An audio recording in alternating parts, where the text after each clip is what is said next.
Hey everybody, Ben here. I'm the Buell Club's personal trainer, and I just recently graduated from Slippery Rock University's exercise science program. And since the Buell Club is finally opening back up after a long quarantine, um, since we're finally opening back up, I will be there Monday through Friday, 5 a.m. to 1 p.m. So if you want to come by and ask me some questions or come by and catch up, I will be there and we'll have a good time. So that being said, drum roll. This is the last myth busting video for this series, and I believe it might be my last online video that I'll be posting for at least a while. I might be continuing doing this with personal training and stuff like that while I'm at the Buell Club and things like that. So, yeah. And since I'll be starting to do personal training with you folks, um, what the goal of personal training in some degree and to some extent for some goal is change based off of an individual's goals and their hobbies and what's realistic for them. Change is ultimately the goal when you get involved with personal training, whether that is change to gain weight, change to get stronger, change to get faster, um, change to lose weight, or anything like that, change to get more flexible, stuff like that is all very valid. Even stuff to eat better and feel better, all very valid. Um, and what we're talking about with change. Um, so the myths out there about change is this one simple fix that the doctors are hiding is the key to weight loss, is the key to this, the key to that, the key to this, blah, blah, blah, blah, blah. That stuff is like 99% malarkey and just not very useful because it's saying that everybody's in the same situation and therefore everybody needs this one simple fix that nobody would have thought of or nobody would have tried to implement, and that one simple fix is sustainable, enjoyable, realistic, and able to be implemented for everybody. That really doesn't sound very realistic when it's put into the terms of what it's actually being sold as. So when you see stuff like that that says that it'll have you lose this amount of weight in this very tiny period of time, or it will have you get a six pack in this tiny period of time, and all kinds of things like that. It's really just some gimmicky person person um, who I strongly dislike in the health and wellness industry that's just trying to make a quick buck off of people and not actually have a very positive impact in their lives. Um, it's also made by a lot of zealots who make the stuff that they preach their religion. Well, religion, and they refuse to accept anything that's different from what they believe, even if what they believe isn't necessarily backed by the greatest evidence in the scientific community. So that can have some pretty negative implications when you start to actually develop a client base with faulty claims. That's not A, the best thing for business, B, the best thing for like personal ethical morale. I know I would feel like a turd if I did stuff like that, and I would not last very long. I wouldn't stay in a healthy mindset if I did stuff like that very long. And B, it's not good for the client at all because it's not what's optimal, it's not individualized, it's not necessarily attainable and all that type of thing. But ultimately, it's just something for a client to throw money at, hoping it'll work again this time. And then maybe, oh, this time I'll try this one. This time I'll try this one. Well, 500 bucks later, you're still where you started at. So change is all about consistency, and change is also all about motivation. So the type of motivation that we're mainly dealing with and or striving for when it comes to sustained change and adherence and sustainability, like I said, is intrinsic motivation, which um, which basically is like you want to do something for yourself and not for some external reward, which would of course be extrinsic motivation. An external reward being, I only want to do this because I just want to lose weight and fit into those jeans in 1 week. That's a lofty goal for some people in some cases. And a weight loss that's very fast like that wouldn't necessarily be very healthy either. Um, However, an intrinsic example of motivation is, man, I really want to take up exercising again because I would love to be able to play with my kids and actually enjoy it and not feel like crap while I'm playing with my kids. Because I love my kids, so I want to take care of myself so that I can play with my kids and have good quality time with them, or something along those lines. Basically, pursuing whatever you're pursuing with the guidance of a personal trainer or something like that because you love that vision of yourself achieving that. Um, so, a quick little thing that you can kind of keep in mind for this is that change takes time. Habit changing takes time. Behavior changing takes time. All of that stuff is not something that you can break overnight.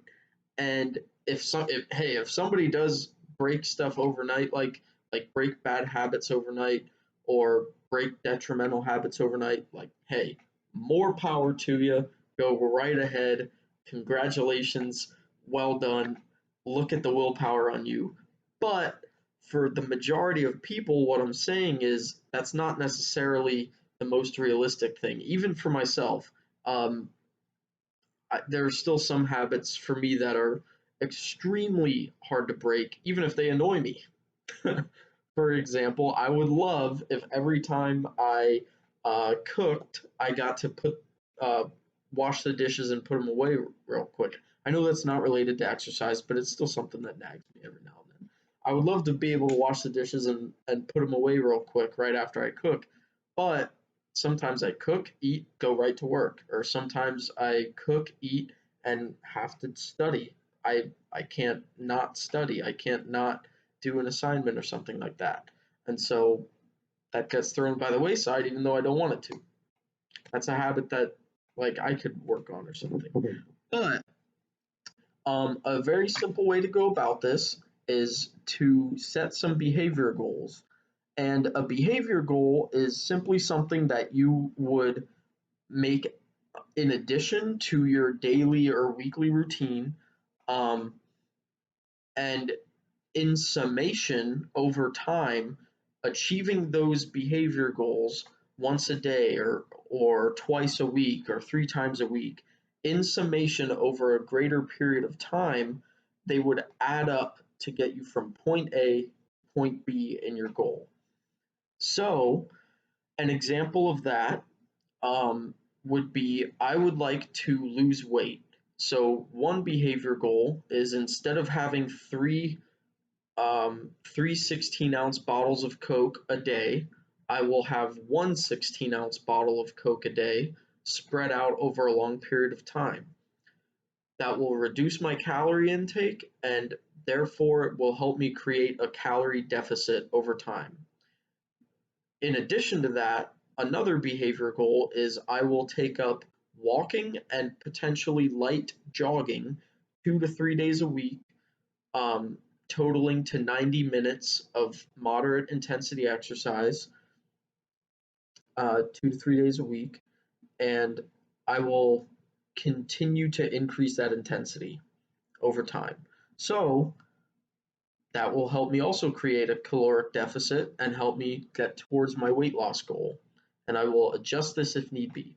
That's an example of maybe a very wordy behavior goal, or two very wordy behavior goals, but still it's good that those were specific examples. I was specific as I could have been when I was talking about those, if you kind of picked up on that a little bit. Um, and so what those two behavior goals would ultimately sum up to is my intended outcome. And your intended outcome would be something like, for me, I would like my 6 1 rep max lifts, the snatch, the clean, the jerk, the bench, the squat, and the deadlift to total to 1 ton, because I've been training for the 1 ton challenge. It's kind of a popular thing in the CrossFit community, and I just like doing barbell type exercises. So um, yeah. So a behavior goal that I made, which I mentioned last week, is I got a coach, and I will meet with my coach and discuss how training is going, if any changes need to be made, and how I'm responding to training, as well as if I'm enjoying it, um, on a bi-weekly basis or a weekly basis. I will also adhere to the training that the coach is prescribing to me. For 2 hours a day for 4 days a week, 4 to 5 days a week. And I will do this for 6 weeks and then revisit a new training approach if need be, or continue on that trajectory. So that's an example of the intended outcome I have and the behavior goal that I have. So um, to kind of lay this out a little bit more specifically, but in sort of another strategy, you can also go about this about creating a good platform of sustainable change for yourself by creating a SMART goal.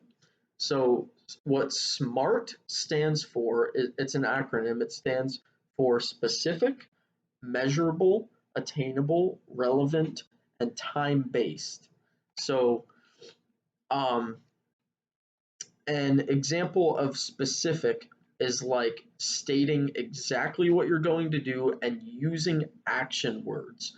Using action words for change are very important, and it really helps your own mind to how do I say this?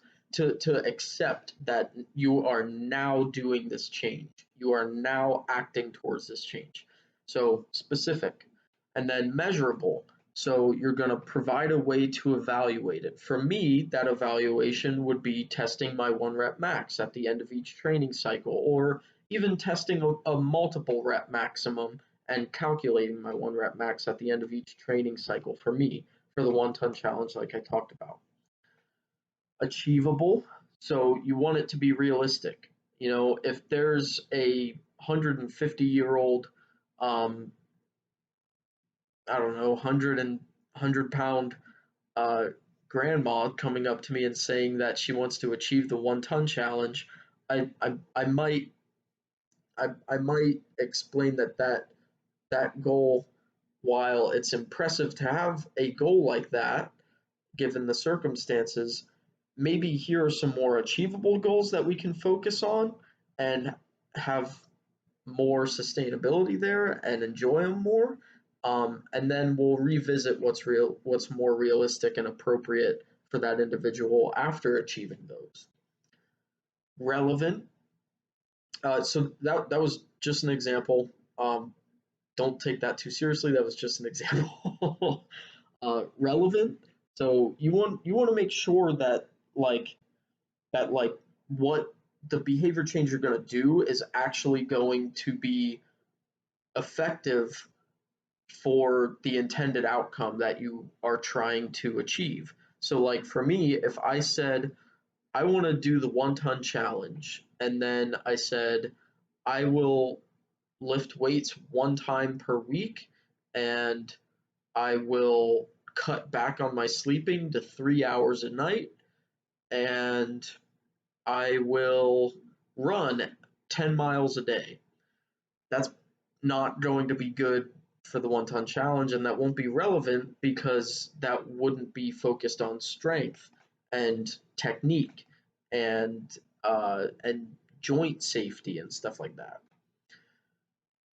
The last one is time bound. Set a limit of time for yourself so that you can kind of put some comfortable pressure on yourself and say, okay, I have this time limit to do it.